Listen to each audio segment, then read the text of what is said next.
I'm Aryeh Schwartz, along with my co-host Gabe Ibrahim, and welcome to the Winsidr show, where it's all about the W. We're talking the WNBA Finals.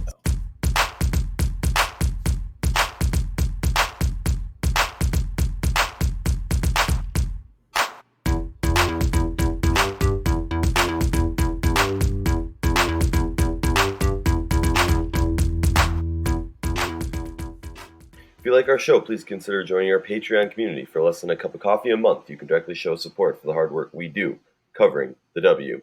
Gabe, how's it going, and how was your first WNBA Finals experience? It was unbelievable. It was so much fun. I mean, the media was much more. It felt like really real at this point. Like, I've been doing media stuff for a while, and it all kind of felt the same until now. Now it feels like this is the spectacle. This is the thing we're all here for. It was great. I do have one complaint. I thought the Washington crowd could be much more into it, much more intense, because they kind of like lost their voice in that middle of the third quarter there. But, overall, great experience, great win for the Mystics, but we have a real series on our hands. That was an interesting point you brought up there, because watching, I'm out of town. Normally I'm based in D.C. and would have been there, but due to some unfortunate circumstances, not able to be there for games 1 or 2. But watching from afar, knowing, being there all season long, hearing how loud the crowd is. Obviously, being based in D.C., I didn't hear what the crowd sounds like, normally. But I was kind of shocked that it wasn't a little bit more raucous, a little bit more loud, a little bit more wild, as it were. But all right, whatever. Let's move on. Talk to me. I mean, your initial reactions to the game from DC's perspective. Well, from DC's perspective, I just want to say I hope Kristi Tolliver listened to you and Rachel bash her on our previous finals preview podcast, because she was amazing tonight. She had 18 points, 6 of 13 shooting, 2 of 5 from 3, 5 assists. She really got into the lane well after the game. I got to ask her about what was the difference in her knee and like how that affected her game. And she was like, yeah, as soon as I took the brace off, I've been able to get downhill way quicker. I've been able to get to the rim a lot more. And you saw it tonight. She did a great job coming off screens. DC sets really good screens, so she used them really well to get to the rim. And so Tolliver had a big game. Then you go to Ariel Atkins, who also had a big game. She was the Winsidr clutch performer of the night. She had 21 points, 5 rebounds, and assists, 6 of 7 shooting, 3 or 4 from deep, but just brought a ton of energy too. Like, she really brought the energy early. She hit the first 3 of the game for the Mystics. She was really all over the place defensively, grabbing boards, doing Ariel Atkins things. And obviously, EDD, 22 points, 8 of 13 from the field, 1 of 4, 10 boards. Just easy night for EDD. She really got into the physical game today. She was fouling on defense, and she was getting fouled on offense. The Sun would tell you she was also fouling them on offense.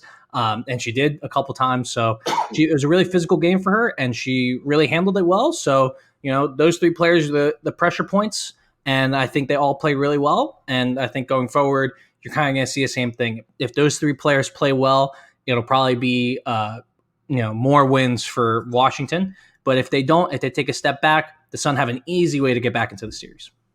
No, I agree with that. I mean, looking at it from their perspective, I think everyone kind of hit on point and did exactly what they needed to do. Even some things that we didn't necessarily see in the Vegas series. And then to your point, yeah, Kristi Tolliver looked a lot better. Also, a lot more intelligent in her shot selection. I think, as we've noted many times on our show, she happens to have those amazing moments, but also those moments of like, ooh, why did you do that? And she's really tightened down her shot selection and been making a lot smarter plays. There were a few times where she had like a couple turnovers or whatnot, where I was just like, oh, this isn't looking good. But you saw her fight back from that. And that's what I like to see.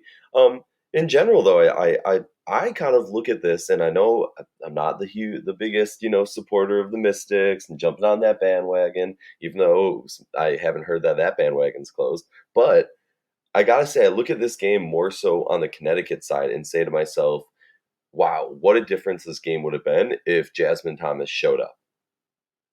Yep. That is the biggest takeaway for the Sun. I totally agree with you, because she was non-existent. I mean, I'm not even sure. Did she have a bucket? Yeah, she did. She finished with 7 points, 3 of 14 shooting 1 of 4 from 3. She did grab a couple boards. She kept herself in it. Certainly much more than last time she came to DC. She played awful in that 43-point blowout. Played better this game. Needs to play better in the next game, like you said. She's the linchpin to that Sun offense, I think, in a lot of ways. But they again, good things, bad things. Bad thing was Jasmine Thomas. Good thing was Courtney Williams was unbelievable tonight. She had I 26 mean, points. classic, right? Like playoff Courtney is just next level. Well, she said after the game, and God, she has so much swag.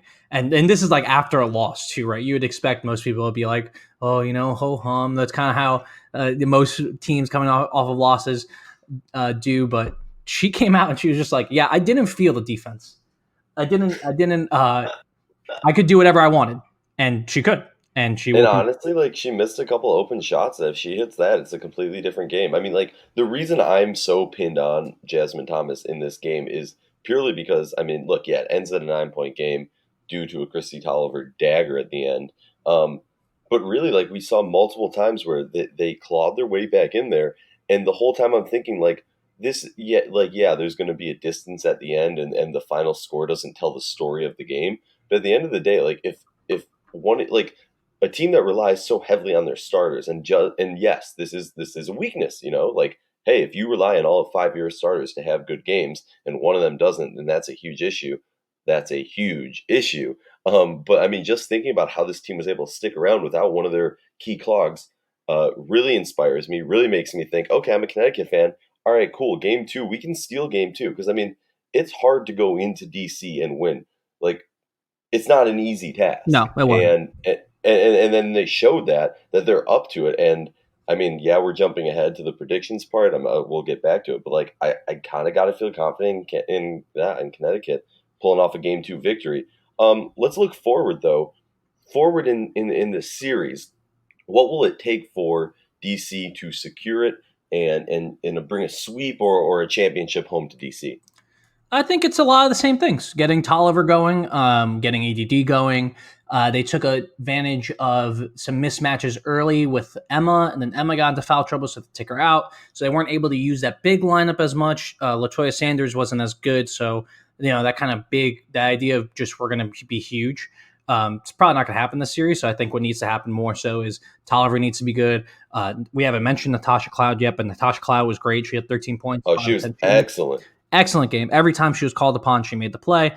And so if they get that play out of their guards, I think it's going to be pretty tough. But, it's really hard to see going forward in the series because so many things changed in just this game. We came in with certain matchups that weren't the matchups we had by the end. We came in with, the Sun doing some pick and roll coverages that they are not doing at the end of the game. I think this is just going to be such a chess match strategically between Miller and Thebo and Coach T that it's going to be hard to see exactly what needs to happen. So the what the Sun need to do, I think, is get Jonquel going. But I think for the Mystics, it's just a lot of the same. Got to keep going. So I don't know how it's going to happen, but I think if they keep up this energy, keep playing like they did, keep getting Tolliver going, they'll bring home this championship. Was there anything that Connecticut did that you saw kind of slowed down that offense? Because for me, I mean, like I do think of Connecticut as a good defensive team, and I understand. I know the easy response is just, oh well, that's DC this year; they're that good. But like, legitimately, I spent a lot of time watching that game, going, I'm just not seeing Connecticut bring it to a point that like during points of the Aces series, we saw multiple times that DC looked off their system, a little bit confused. They started to get congested. The offense started to slow down. Have not seen that so far. Obviously, it's just one game, but what do you think Connecticut can do to kind of slow down this Mystics offense? Well, I think they did some good things. There was that stretching the third into the fourth quarter where DC just completely tightened up. They got really tight, and the ball wasn't sticking. It was very weird for the Mystics because that's not something we normally see. I'm not sure how much it's due to just momentum for the Sun or any of those energy sort of deals, but I think what the Sun can do more effectively, and this is something Courtney Williams said after the game, is get out and run. Alyssa Thomas was phenomenal tonight. She needs to do more of those things where she gets the ball at her own 3-point line and just rushes right to the rim, because that's 2 points or 3 points every single time. And she only got one of those in this game by my count. I'll have to go back and watch it, obviously, to confirm. But I think defensively, it's just about making the ball stick, making DC an isolation team, which they succeeded in doing for a bit there in the third and fourth quarter. And, trying to beat them that way, because if they are moving the ball side to side, if they are playing that beautiful style of Mystics basketball, they're impossible to stop. I don't care how good your defense is. So they did a good enough job of trying to just, shut down the escape valves for those EDD drives, or, make Tolliver have to ISO it out. And yeah, Tolliver's going to punish you on those, but if you can get them into isolation, that is your best chance to win. So I think we'll have to go back and check the tape. They'll obviously have to go back and check the tape too, to see what happened in that third quarter that made DC just kind of really tighten up. They just got really tight. So if you can make them really tighten up, that's how you can win the series. And then looking at it from a Connecticut perspective, I mean, obviously get Jasmine Thomas going. Alyssa Thomas is just a freaking beast. Courtney Williams is going to get hers. Something I'd like to see more of is figure out a way to get the ball in the hands of Jonquel Jones more. I understand that's part of the game plan, and yes, they were trying to do that. But I mean, her shot was smooth. Her game was solid today. What do you think Connecticut can do to get Jonquel involved a little bit more? Oh, it's interesting because there's they obviously brought this up in the post game that we gotta get Jonquel the ball more. She only had 8 shots tonight and she hit 5 of them. So I think there's 2 ways of doing it. She gets into the post and she can kind of eat up pretty much whoever's down there, because Latoya's great for bodying up people and kind of getting in people's space, but I don't think that matters to Jonquel as much as it matters to a Liz or an Asia. So I think if they can get her some post ups, that'd be great. She did a really good job of getting positioning, especially on EDD. She also got fouled by EDD a couple times, and that would help her more just to get, first off, the foul shots, and secondly, getting EDD into foul trouble to get her off her a little bit more. But she was able to do whatever she wanted once she got into the post. So maybe some just more static post ups, kind of thing that you see Brittany Griner run, the type of thing that you see your traditional big post players run, which Jonquel isn't necessarily that, but she excels in it.